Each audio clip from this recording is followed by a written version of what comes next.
Municipal elections వేళ BJP party Congress పాలన పైన ఒక ఛార్జ్ షీట్ అయితే విడుదల చేసింది. ఇక మున్సిపల్ ఎలక్షన్స్లో ఎలా ఉండబోతా ఉంది, ఇప్పటికే నామినేషన్స్ అయితే పూర్తయ్యాయి. బీజేపీ స్ట్రాటజీ ఏంటి అడిగి తెలుసుకుందాం. మనతో పాటుగా బీజేపీ రాష్ట్ర నాయకులు ఎన్వి సుభాష్ గారు ఉన్నారు. సార్, ఛార్జ్ షీట్ అయితే విడుదల చేయడం జరిగింది. ఛార్జ్ షీట్కి సంబంధించినటువంటి విషయంలో చాలా అంశాలను పొందుపరచడం జరిగింది. అధికార పార్టీ పైన ప్రజలకు వ్యతిరేకత ఉందని భావిస్తూ ఉన్నారు. 100% వ్యతిరేకత ఉంది. ఎందుకు చెప్తున్నాను అంటే, హుటాహుటిగా ఈ యొక్క ఎన్నికలను అంటే ప్రచారం చేయడం, ఎన్నికల్లో భారతీయ జనతా పార్టీను కర్టైల్ చేయడం అంటే ఆపడం, గ్రోత్ అంటే జస్ట్ ఆపడం. ఎన్నికల నోటిఫికేషన్ ఇచ్చిన తర్వాత ఒక 3-4 రోజులు టైం ఉండాల్సి ఉండేది. ఇప్పుడు ఏమంటారంటే ఎన్నికన ఏంటంటే కమిషన్ వాళ్ళే డిసైడ్ చేసిందని చెప్పి. బట్ తెలంగాణలో రాష్ట్రంలో ఎన్నికల కమిషన్ అపాయింట్ చేసేది రాష్ట్ర ప్రభుత్వం.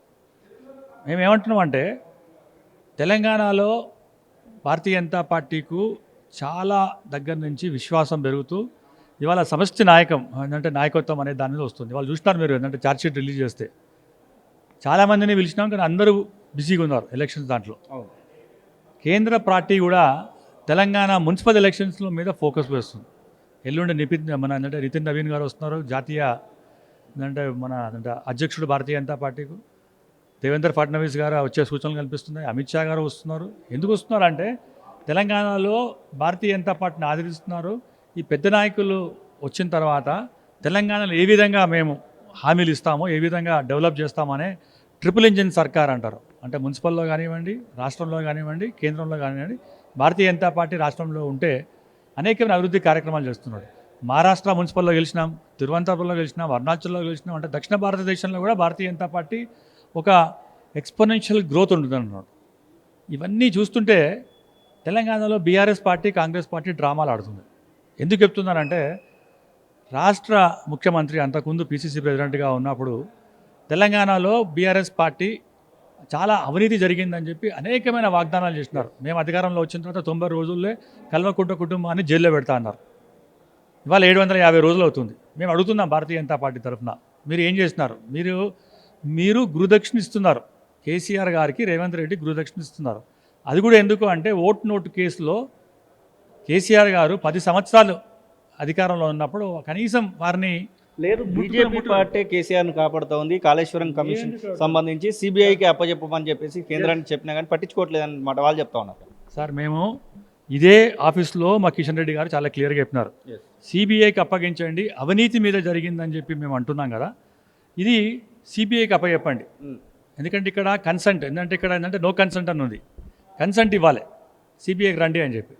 వారు ఏం చేసినారు? వారు కేసీఆర్ను, వాళ్ళ కుటుంబాన్ని, బీఆర్ఎస్ పార్టీను రక్షించడానికి Ghosh commission report just commission పెట్టి కేవలం టెక్నికల్గా దీని మీద కాంట్రాక్ట్ మొత్తం కాంట్రాక్ట్ పద్ధతిలో ఏ విధంగా ఇది టెక్నికల్గా ప్రాబ్లం వచ్చిందో దాని మీదే పట్టుకున్నారు. మేము అంటున్నాం, మేము 148 కోట్ల ఏదైతే అవినీతి జరిగిందో కరప్షన్ మీద కోర్టు కేసు మన మొత్తం సిబిఐకి అప్పచెప్పినాం. మీరు ఏం చేసినారు? అన్నారం, సుందిల్లా 3 మేడిగడ్డకు మూడిటికే మీరు 18,000 కోట్లు దాని మీదనే టెక్నికల్గా ప్రాబ్లం వచ్చిందని ఘోష్ కమిషన్ రిపోర్ట్ జస్ట్ అడిగినారు. ఘోష్ కమిషన్ రిపోర్ట్ ఇచ్చి వెళ్ళిపోయినారు. అది కాదు పద్ధతి. కంప్లీట్ కరప్షన్ కనిపిస్తే సిబిఐ వస్తుంది. మీరు ఎట్లా అంటే చూజ్ అంటే now you can here, now you can here అంటే సెలెక్టివ్ హియరింగ్, సెలెక్టివ్ సీయింగ్. మీకు ఏదైతే లబ్ధి జరుగుతుందో, మీ వల్ల, కాంగ్రెస్ వల్ల బీఆర్ఎస్కి ఏదైనా లబ్ధి జరుగుతుందో, మా ఇద్దరు తోడు దొంగలు. ఎందుకంటే మీ దగ్గర గెలిచిన వాళ్ళు వాళ్ళ దగ్గరకు వస్తున్నారు, వాళ్ళ దగ్గర గెలిచిన వాళ్ళు మీ దగ్గరకు పోతున్నారు. సో ఇది ప్రజలందరూ కూడా గమనిస్తున్నారు కదా. ఎన్ఆర్ఐస్ కూడా వచ్చినారు, వాళ్ళు కూడా అదే అంటున్నారు, ఇదేం పద్ధతి తప్ప ఎక్కడ చూడలేదు. మేము కాంగ్రెస్లో చూసినాము ఇదే ఎమ్మెల్యేను, మళ్ళీ బీఆర్ఎస్లో చూస్తున్నాం. ఇంతకుముందు బీఆర్ఎస్లో ఉన్నాడు, ఇప్పుడు కాంగ్రెస్లో పోతున్నాడు. అంటే పార్టీలు మన ప్రభుత్వాలు మారినాయి, కానీ జనాలు మాత్రం ఎమ్మెల్యేలు మాత్రం ఒకటే. సో మీ ఇద్దరు ఒకటి. దాన్ని భారతీయ జనతా పార్టీను ఇవాళ ఒత్తిపెట్టేందుకు మీ ఇద్దరు ఆడుతున్న నాటకం. కొట్టినట్టు చేస్తున్నారు, ఏడుస్తున్నట్టు చేస్తున్నారు, కానీ ఇది భారతీయ జనతా పార్టీ గమనిస్తుంది, ప్రజలు ఇంకా గమనిస్తున్నారు. ఈ నాయకుల వల్ల, వీళ్ళ వల్ల, మేము సమష్టి కృషి వల్ల ఇవాళ మున్సిపల్ ఎలక్షన్స్లో 100% గెలిచే ఒక ప్రక్రియను పెడుతున్నాం. ఛార్జ్షీట్లో మీరు ఇచ్చిన హామీలు ఏవైతే ఉన్నాయో ఆ హామీల గురించే ప్రస్తావిస్తున్నాం. ప్రజల దగ్గరికి ఏంటంటే మీరు పోరు. ప్రజలు ఏంటంటే మా దగ్గరకు వస్తున్నారు. మా దగ్గరకు వస్తున్నప్పుడు అడుగుతున్నారు, సార్ ఇది హామీలు ఇచ్చినారు కదా, మాకు ఎన్నో హామీలు ఇచ్చినారు కదా, 420 హామీలు ఇచ్చినారు కదా, ఏమైందంటే మీరు ఇచ్చిన ఒక బుక్లెట్ మీద ఖమ్మంలో, తర్వాత మన ఎల్బీ నగర్లో, వరంగల్లో మీరు ఏదైతే పెద్ద పెద్ద సభలు పెట్టి కేంద్ర నాయకత్వంలో ఎవరైతే కాంగ్రెస్ పార్టీలో ఉన్నారో వాళ్ళని తీసుకొచ్చి అబద్ధాలు ఆడిపించి మేము అన్నీ ఇంప్లిమెంట్ చేస్తామని చెప్పి రేవంత్ రెడ్డి గారి వాళ్ళ ముఖ్యమంత్రి అయిన తర్వాత మేము చేయలేదు, సమయం లేదు, 100 రోజుల్లో చేస్తామని 750 రూపాయలు అవుతుందంట. ఇదన్నీ ప్రజలు గమనిస్తున్నారు. ప్రజల పక్షాన భారతీయ జనతా పార్టీ మేము 116 మున్సిపాలిటీలు 7 కార్పొరేషన్లలో ఇప్పుడు ఎలక్షన్ జరగబోతా ఉన్నాయి. ఎన్నిట్లలో పాగా వేయడానికి చూస్తూ ఉన్నారు. ఆ తర్వాత జిహెచ్ఎంసీ కూడా జరగబోతా ఉంది కాబట్టి దీని ఇంపాక్ట్ ఖచ్చితంగా ఉంటుంది. కాబట్టి ఎట్లా మీ ప్రయత్నాలు ఉండబోతా ఉన్నాయి ఈ ఎలక్షన్? మేము జాతీయ పార్టీ సార్, మాది జాతీయ పార్టీలో మేము ప్రతి ఒక్క ఈవెన్ వార్డు మెంబర్ కూడా గెలవాలనుకుంటాం మేము. సో మున్సిపాలిటీ పక్కన పెట్టండి, కార్పొరేషన్ పక్కన పెట్టండి, వార్డు మెంబర్ కూడా గెలవాలనుకుంటాం మేము ప్రతి దగ్గర ఏంటంటే చాలా సీరియస్గా చేస్తాము. ఫలితాల గురించి మేము ఆలోచించాము ఇప్పుడే. మేము మా నాయకత్వంతో మాకున్న ఏంటంటే పద్ధతి ప్రకారం, మాకున్న పోలింగ్ బూత్ ఏదైతే ప్రెసిడెంట్స్ ప్రకారం ఏంటంటే ఏదైతుందో ఆర్గనైజేషన్ స్కిల్స్ ప్రకారం ఎట్లయితుందో దాని ప్రకారం మేము ప్రతి ఒక్క ఎన్నికల్లో ప్రతి ఒక్క మున్సిపాలిటీలో కార్పొరేషన్లో 100% గెలవాలని చెప్పి ప్రయత్నిస్తాం. మాకు రిజల్ట్స్ తప్పకుండా వస్తాయని చెప్పి ప్రజల మీద విశ్వాసం ఉంది. కేంద్ర బడ్జెట్ ప్రవేశపెట్టడం జరిగింది నిన్న. దానికి సంబంధించినటువంటి విషయంలో ఎలాంటి ఇంపాక్ట్ ఉంటుంది అని భావిస్తూ ఉన్నారు?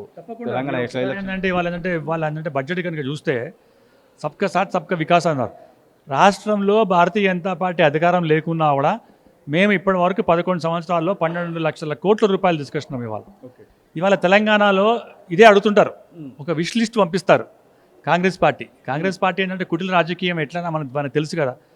బడ్జెట్ ముందు ఒక విష్ లిస్ట్ పంపించి అది అమలు కాని హామీలు ఎట్లయితే ఉన్నాయో కేంద్ర ప్రభుత్వంకి ఏంటంటే మాకు ఇవన్నీ కావాలని చెప్పి ఇవాళ బడ్జెట్లో అది లేకుంటే మేము అడిగినా మీరు ఇస్తలేరు అని చెప్పి మా మీద బద్నాం చేస్తున్నారు. మీకు మొత్తం లిస్ట్ చెప్తాను ఏమేమి ఉన్నాయో. మీరు ఏమైతే అడగలేదో అడిగినాయి అన్నీ ఇచ్చినాం మేము. ఇవాళ రైల్వే కారిడార్ ఇచ్చినామనండి, హై స్పీడ్ రైల్వే కారిడార్. ఇవి జపాన్లో లేకుంటే ఏంటంటే ఫ్రాన్స్లో, జర్మనీలో ఉన్నాయి. అటువంటిది చెన్నై, బెంగళూరులో ఇచ్చినాం. ఇవాళ తెలంగాణకు మీరు అడగకముందే ఇచ్చినాం. దానివల్ల ఏంటంటే లబ్ధి పొందలేదా? ఎంఎస్ఎంఈకు ఊరట ఇచ్చినాం. 15th ఫైనల్ కమిషన్ ఏంటంటే రిపోర్ట్ ప్రకారం ఏంటంటే ఏదైతే 42% డెవల్యూషన్ ఆఫ్ ఫండ్స్ ఉన్నాయో దాన్ని 41% చేసినాం. తద్వారా 2.3% ఏదైతే తక్కువ వచ్చిందో దానివల్ల తెలంగాణ రాష్ట్రానికి 33 లక్షల కోట్ల రూపాయలు ఇవాళ వస్తుందన్నది. అదేంటంటే అడ్వాంటేజ్ కదా. ప్రతి ఒక్క జిల్లాకి ఏంటంటే గర్ల్స్ హాస్టల్ పెడుతున్నాం. ప్రతి ఒక్క ఏంటంటే పారామెడికల్ స్టాఫ్కి, ఎందుకంటే ఇవాళ మెడికల్ కాలేజెస్ ఉన్నాయి, హాస్పిటల్స్ ఉన్నాయి, కానీ పారామెడికల్ స్టాఫ్ లేదు. పారామెడికల్ స్టాఫ్ కోసం ఏంటంటే ప్రతి దగ్గర మేము ఏంటంటే ఇది ఒక అడ్వాంటేజ్ కోసం ఏంటంటే యూనివర్సిటీస్ పెడుతున్నాం. ఈ యూనివర్సిటీస్లో కూడా మరి ఏంటంటే డెవలప్మెంట్ స్కిల్స్ కోసం ఏంటంటే అనేకమైన ఏంటంటే పథకాలు పట్టుకొచ్చినాం. వాళ్ళు టెక్స్టైల్ పార్ట్లో పెట్టినాం. ఒక ఛాలెంజ్ మోడ్లో కేంద్ర ప్రభుత్వం ఎదుస్తుంది. మీరు కనుక చేస్తా అంటే మీకు ఎవ్వరు కూడా బీజేపీ అధికారంలో లేకున్నా కూడా మీకు ఇచ్చేస్తామని చెప్పి ఛాలెంజ్ మోడ్లో లోపల కూడా మేము అనేకమైన పథకాలు పట్టుకొస్తున్నాం.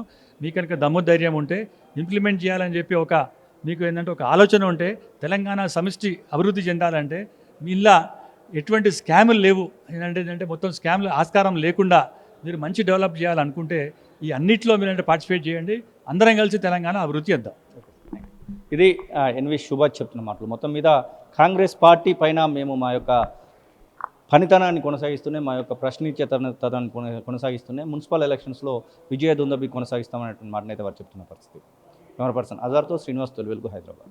అసలైన తొలి వెలుగు. ఫాలో వాట్సాప్ @తొలి వెలుగు official.